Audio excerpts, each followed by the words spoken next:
Good evening everyone. তো এখন আমি বেরোবো, ঘড়িতে 6:30 বাজে, 9:15 ট্রেন। এখান থেকে উবের বুক করব, কিন্তু উবার প্রচুর ক্যান্সেল করে, জানি না কি হবে। আর এই যে ভদ্রমহিলা বসে আছেন, আপসেট। আমি বলে যে তুমি বাইক নিয়ে যাচ্ছ, কিছু একটা হবে। এখন হচ্ছে আমরা হেঁটে ঘুরে বেড়াবো, বলছে হেঁটে যাচ্ছ, তাতেও কিছু হবে। যাকে আমাকে যেতে দেয় তাতেই আমি থ্যাঙ্কফুল। কোথায় যাচ্ছি সেটা তো এতক্ষণে বুঝেই গিয়েছেন। আমাদের অনেক দিনেরই প্ল্যান ছিল যে উইন্টারে আমরা পাহাড়ে ট্রেকিংয়ে যাব, সেটা ফাইনালি সফল হতে চলেছে। রাজারহাট পেরিয়ে চারনকে ঢোকার সময়ই আমরা দেখতে পেলাম যে ক্রিসমাস মেলাটা এখনও কন্টিনিউ হচ্ছে। চারিদিকে কি সুন্দর একটা ফেস্টিভ্যাল ভাব। আজকের দিনটা ছিল সানডে 29 ডিসেম্বর। সন্ধ্যেবেলা আমরা বেরিয়েছি, রাস্তাঘাট মোটামুটি খালি, লোকজন অলরেডি ছুটির মুডে চলে গিয়েছে ক্রিসমাস থেকে। আমাদের প্ল্যানিংটা একটু দেরি হয়ে গিয়েছে, বিকজ যেসব জায়গাগুলোয় আমরা থাকতে চলেছি নেক্সট 7-8 ডেজ, সেই জায়গাগুলোর অ্যাভেলেবিলিটি একদমই ক্রিসমাস পিরিয়ডে পাওয়া যাচ্ছিল না।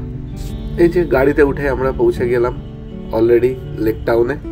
এখানেও ক্রিসমাসের সময় ভালো মেলা হয়, সেইটা পাস করে আমরা এখন উল্টোডাঙ্গা হয়ে চলে এলাম শিয়ালদা স্টেশন। সেই লাস্ট ট্রেনে চড়েছিলাম 2017-এ, তাই খুব এক্সাইটেড ছিলাম। স্টেশনে পৌঁছেই খিদে পেয়ে গেল, তাই চলে গেলাম ওয়া মোমোর কাউন্টারে এবং নিয়ে নিলাম কিছু খাবার নিয়ে অলরেডি প্ল্যাটফর্মের দিকে রওনা হলাম। আমাদের ট্রেন হাটেবাজারে এক্সপ্রেস। এই ট্রেনে করে আমরা যাব মালদা থেকে গিয়ে আবার আমাদের ট্রেন চেঞ্জ করে যেতে হবে এনজিপি। উল্টো দিকের প্ল্যাটফর্মে দাঁড়িয়ে ছিল দার্জিলিং মেল। এই ট্রেনটা আগে ছাড়বে। এই ট্রেনে করে গেলে একেবারেই পৌঁছে যাওয়া যেত, কিন্তু আমাদের লাস্ট মোমেন্টে টিকিট বুকিংয়ের জন্য এরকম ব্রেক করে প্ল্যান করতে হয়েছে। এবারের সফরেও আমার সঙ্গে ছিল সৌরভ আর অভিজিৎ। আমাদের গায়ক এসে গেছে। ট্রেনে কি গান হবে নাকি? আমরা এখন ট্রেনে উঠে পড়েছি সামনেই। আমি লাস্ট ট্রেনে চড়েছিলাম সেই 2017 সালে, যখন বেতলাতে গিয়েছিলাম। তাও সে থার্ড এসি। থার্ড এসি হচ্ছে লাইফে হচ্ছে সেকেন্ড টাইম।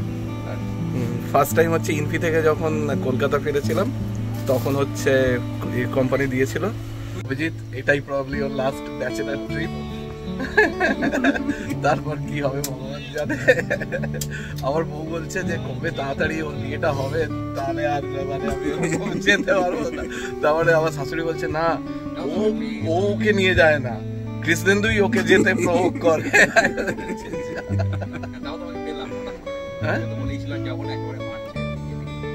ফাইনালি আমাদের ট্রেন ছেড়ে দিল, এখন শুয়ে পড়বো। খাওয়া দাওয়া হয়ে গিয়েছে। নেক্সট ডেস্টিনেশন হচ্ছে মালদা। আমরা এখন হচ্ছে হাটেবাজার এক্সপ্রেসে মালদা টাউনে এসে পৌঁছেছি। এরপর আমাদের নেক্সট ট্রেন হচ্ছে পদাতিক। আমাদের সেকেন্ড ট্রেন এসে গেছে, শিয়ালদা নিউ আলিপুরদুয়ার পদাতিক। তো এখান থেকে আবার আমাদের গন্তব্যস্থল হচ্ছে শিলিগুড়ি এনজিপি। পৌঁছে গেছি আমরা এখন শিলিগুড়ি।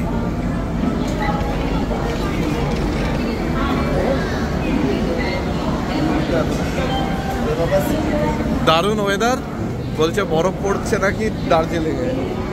শিলিগুড়ি পৌঁছে প্রথমেই আমরা ব্রেকফাস্ট করতে চলে গেলাম। আমাদের ব্রেকফাস্টে ছিল লুচি সবজি আর ছিল ডবল ডিমের অমলেট। আমাদের নেক্সট ডেস্টিনেশন হচ্ছে ধোত্রে, তাই আমরা এনজিপির পার্কিং লটে পৌঁছে গাড়ি খুঁজতে চেষ্টা করছিলাম, কিন্তু ডিরেক্ট ধোত্রে যাবে এরকম কোনো গাড়ি পাচ্ছিলাম না। পেলেও প্রচুর পয়সা ভাড়া চাইছিল, তাই আমরা ঠিক করলাম এখান থেকে ক্যাবে করে চলে যাব হচ্ছে শিলিগুড়ি জাংশন বা শিলিগুড়ি মোড়। ওইখান থেকে শুনেছি গাড়ি একটু সস্তায় পাওয়া যায়। আমরা প্রচুর নেগোসিয়েট করার চেষ্টা করছি গাড়িটাকে যাতে 4000 টাকায় নামানো যায়, কিন্তু ফাইনালি কি ধোত্রে যেতে কেউ রাজি হচ্ছে না। তাই 5000 টাকায় ফাইনালি একটা পেয়েছি, কিন্তু এজেন্ট তো আমাদেরকে বসিয়ে রেখে এখন গাড়ি খুঁজতে গেছে। তো if he makes any profit out of this 5000 then we will get the car. আমরা শিলিগুড়ি মোড়ে এলাম এনজিপি স্টেশন থেকে। যাতে ওখান থেকে 6,000 টাকা চাইছিল, এখানেও 6,000 টাকা চাইছিল, 5,000 টাকায় ফাইনালি এগ্রি করে গেছি, দেখি কি হয়। ফাইনালি অনেক নেগোসিয়েশনের পর আমরা শিলিগুড়ি মোড় থেকে 5,000 টাকায় ধোত্রে যাবার গাড়ি পেলাম। এই যে আমাদের টিমের সবাই, আমাদের টিমে এবারে 2জন নতুন যোগ দিয়েছেন, সঞ্জীব দা আর তন্ময় দা। সঞ্জীব দা হচ্ছে বাংলার শিক্ষক, মালদায় শিক্ষকতা করেন, আর তন্ময় দা হচ্ছে ইংরাজির শিক্ষক। এখন বাজে প্রায় বেলা 11টা। আমাদের জার্নি শিলিগুড়ি মোড় থেকে চালু হলো। এই যে কলকাতা যাবার বাসগুলো এখান থেকেও ছাড়ে। তাই শিলিগুড়ি শহর অতিক্রম করে আমরা কিছুক্ষণের মধ্যেই পৌঁছে গেলাম দার্জিলিং মোড়, যেখান থেকে আমাদের ডান দিক নিয়ে নিতে হবে टुवर्ड्स दार्जिलिंग। आपका नाम क्या है?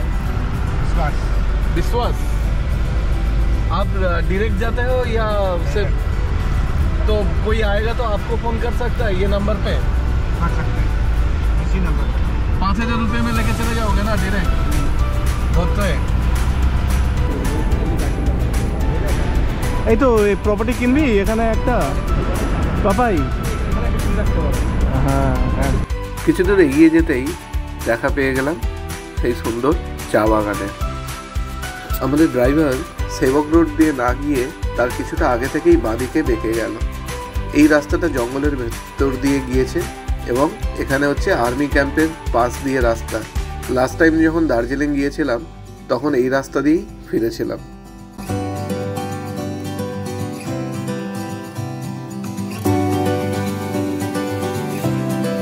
আমরা সোজা মিরিকের রুট ছেড়ে ডান দিকে বেঁকে গেলাম কার্সিয়াং যাওয়ার জন্য। এই রাস্তাটা সোজা পৌঁছে গিয়েছে কার্সিয়াং। কার্সিয়াং থেকে আরেকটু এগিয়ে গেলে পড়বে ঘুম। ঘুম থেকে আবার আমরা বাঁদিকে বেঁকে চলে যাব হচ্ছে ধোত্রে, সুখিয়া পগড়ির মানেভঞ্জন হয়ে। লাস্ট টাইম শীতকালে যখন বেরিয়েছিলাম তখন চারিদিকে কীরকম আকাশটা ফগি ফগি থাকতো, কিন্তু এইবারে আকাশটা পুরো ক্রিস্টাল ক্লিয়ার। আর আকাশের ওপরের ওই সাদা সাদা মেঘগুলোকে দেখে মনে হচ্ছিল যেন কাঞ্চনজঙ্ঘায়, কিন্তু না, ওগুলো কাঞ্চনজঙ্ঘা ছিল না, ওগুলো মেঘই ছিল।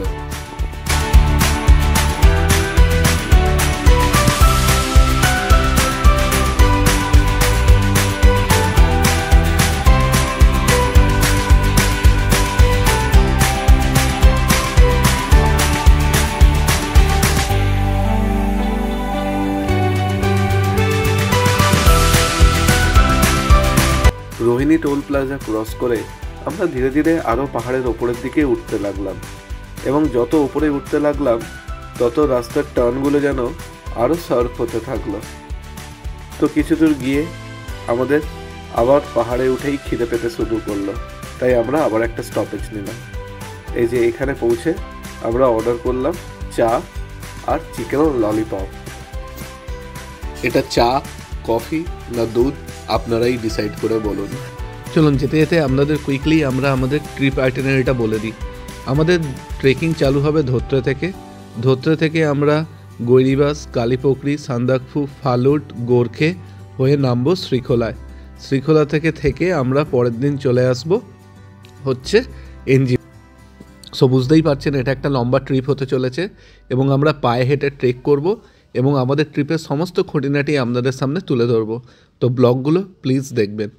এই দেখুন কথা বলতে বলতে পৌঁছে গেলাম কার্সিয়াংয়ের মেন গেটে। এখান থেকে কার্সিয়াং সিটি 6-7 কিলোমিটার। এই ঢুকে পড়লাম কার্সিয়াং সিটি। কার্সিয়াং শহরের একটা প্রচুর ঐতিহাসিক ঐতিহ্য আছে। দার্জিলিং যাওয়ার পথে এই শহরটা ব্রিটিশদের একটা অন্যতম আকর্ষণ ছিল। এই শহরটাকে বলা হয়ে থাকে the land of white orchids. Kurseong শহরটাকে গাড়ি থেকে ছবির মতো সুন্দর লাগছিল।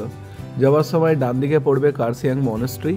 এছাড়াও এই কার্সিয়াং শহরটা ছিল ব্রিটিশদের খুব প্রিয়। দার্জিলিং যাওয়ার সময় ব্রিটিশরা প্রেফার করতো এই সিটিতে একদিন স্পেন্ড করার জন্য।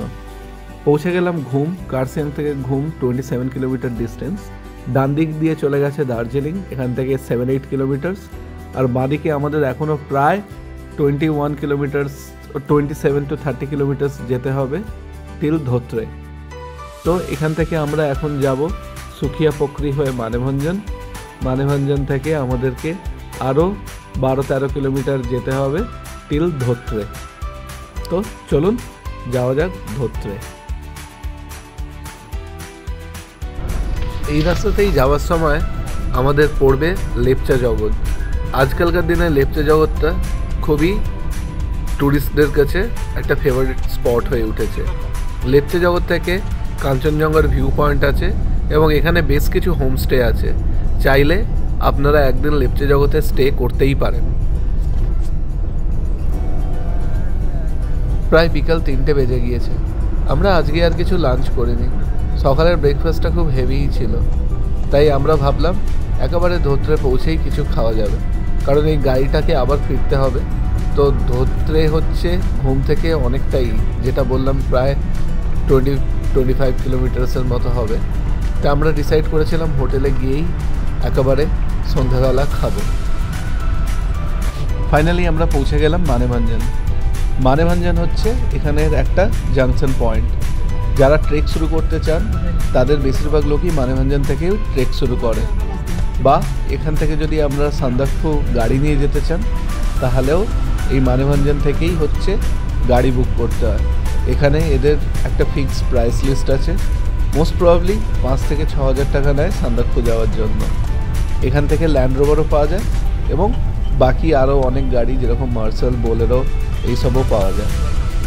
এখান থেকে চালু করে আর 10-11 কিলোমিটার গেলেই আমরা পৌঁছে যাব ধোত্রে।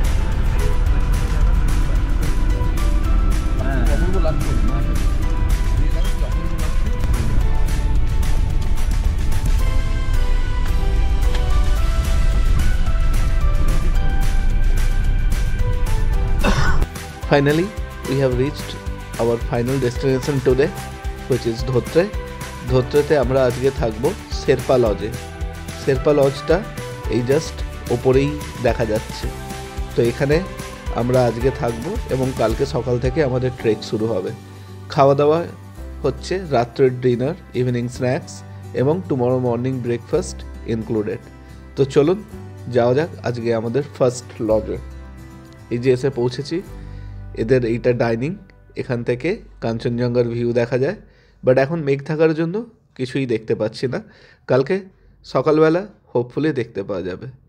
এদের হোমস্টেতে একটা হাস্কি আছে, ওই যে সামনে বাঁধা। এখানে আমাদের 2টো রুম অ্যালট করেছিল। তো চলুন এবার ধীরে ধীরে রুমে যাওয়া যাক। রুম ট্যুরটা আজকে আর দেব না, কালকেই দেব। কালকের ব্লগে আমরা সকালে আমাদের জার্নি স্টার্ট করেছি, তাই এখন রুমে গিয়ে আমরা ফ্রেশ হয়ে নেব।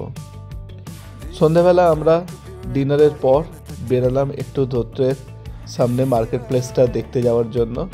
এখানে আশেপাশে বেশ ভালোই কিছু হোমস্টে আছে। শেরপা লজটা হচ্ছে one of the most beautiful, because এখান থেকে সানরাইজ সানসেট দেখা যায়।